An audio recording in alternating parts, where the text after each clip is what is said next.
here. There's absolutely no question. Vested interests very deeply entrenched and have been since contact was established.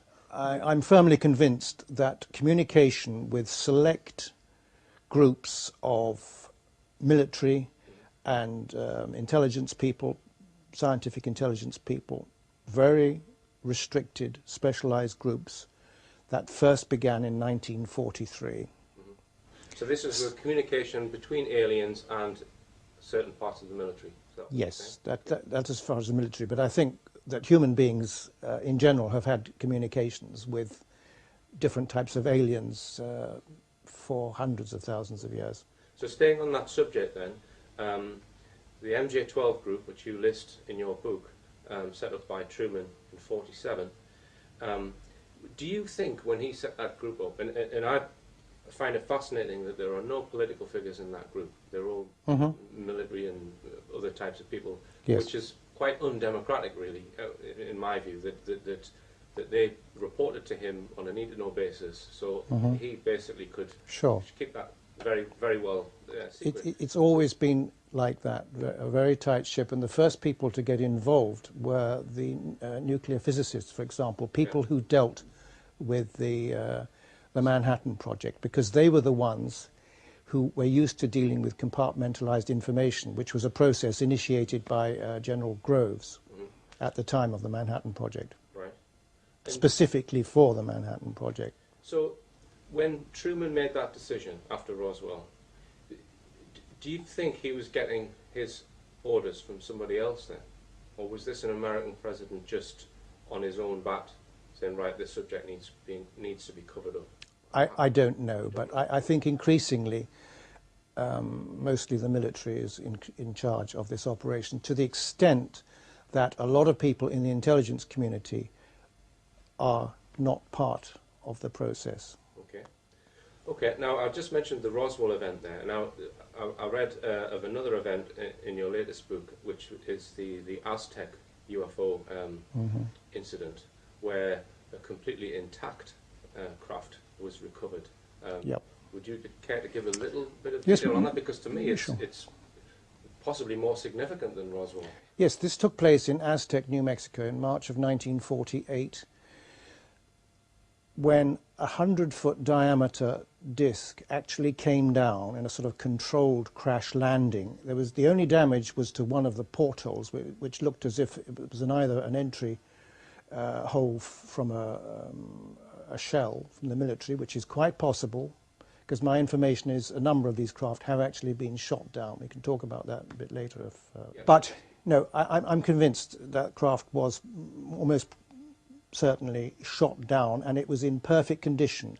There were at least a dozen small bodies inside, but they had been, or appeared to have been, burnt. There was no fire involved, but because apparently the atmosphere just simply wasn't right for them, and this has been confirmed by a number of sources. It's thanks to Scott Ramsey, fantastic research on this Aztec case, that he managed to interview a few old-timers, and he got a few deathbed confessions from people who had been involved in the case. There's a lot of people, and some names have been published, and he's hopefully going to produce a book just on the Aztec case, and we should look forward to that. Okay. The one question which cropped up in my mind when I read that, Philip Corso is known to have managed the extraction of technology from the Roswell UFO. So do you think he would have had his hands on the Aztec UFO as well? Or? Together with General Trudeau. Okay. Yeah. Do you think it all depends? If I was in his shoes, I would say, well, I don't want the crashed one. I want the whole one. Well, maybe everything's on a need-to-know basis. You know, maybe Trudeau and Corso did not have a need to know about the Aztec one, which has always been far more sensitive than the Roswell one. The Roswell one, they learnt some stuff. Sure, they got a lot of materials and some bodies, but the Aztec was an absolute gift from heaven, literally. I mean, incredible. And the technology, that's 1948, and according to my understanding, the Americans have had that technology for quite some time, to the extent that they have developed some discs and other type craft. I was going to ask you about technology, because a lot of the UFOs seem to fit into a category where they're between 30 and 100 feet in diameter. They're a disc-shaped, and often they have rotating rings around the edge, sometimes counter-rotating rings. And even from our own physics, we know that if you rotate a piece of metal in a strong magnetic field, you get an extremely high electric current, which I'm led to believe can produce an anti-gravity effect. The homopolar generator. Do you think that's why the craft are the shape they are, in order to generate the anti-gravity technology? Well, the problem there is that there are plenty of craft which aren't of the classic flying saucer shape, but certainly I think that that could well apply. I've got in my book Alien Base cases going back to the 1920s, encounters with beings, with flying craft, and they talk about rotating materials inside the craft which nullify the effects of gravity. Right, okay. And you mention in your book two different groups, one in the UK, the Flying Saucers Working Party, and another one called the Robertson Panel in the US. And these were groups which were set up specifically to investigate UFO cases.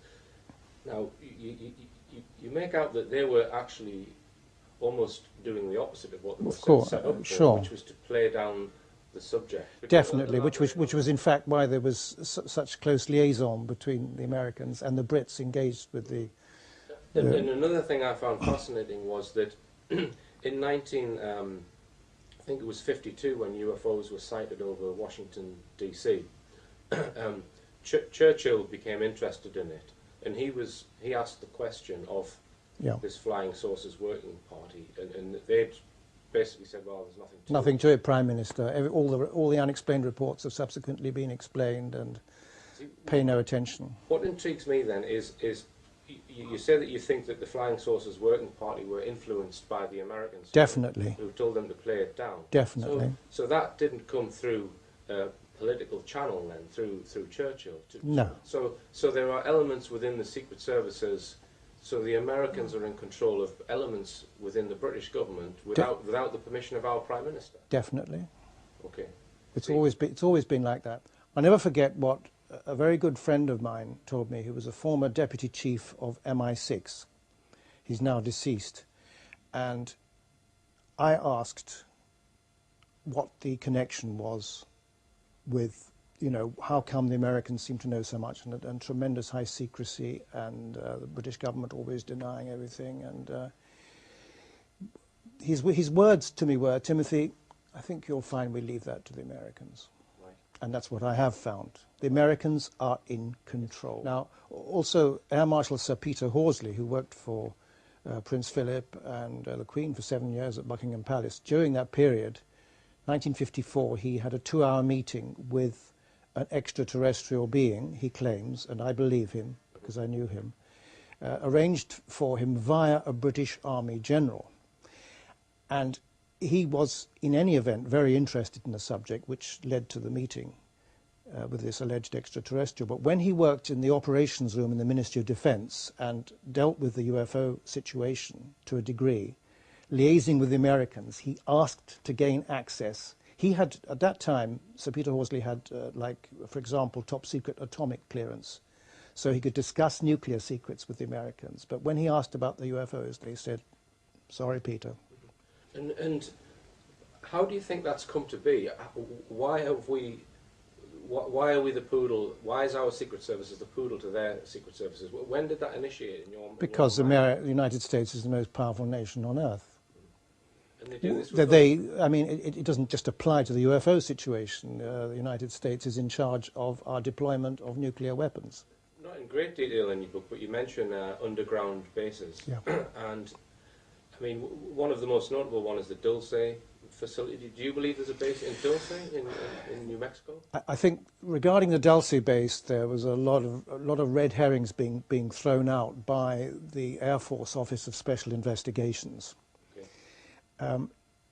so much disinformation. I don't know. All I can tell you is that I did hire a plane. I didn't fly it, but to overfly the site.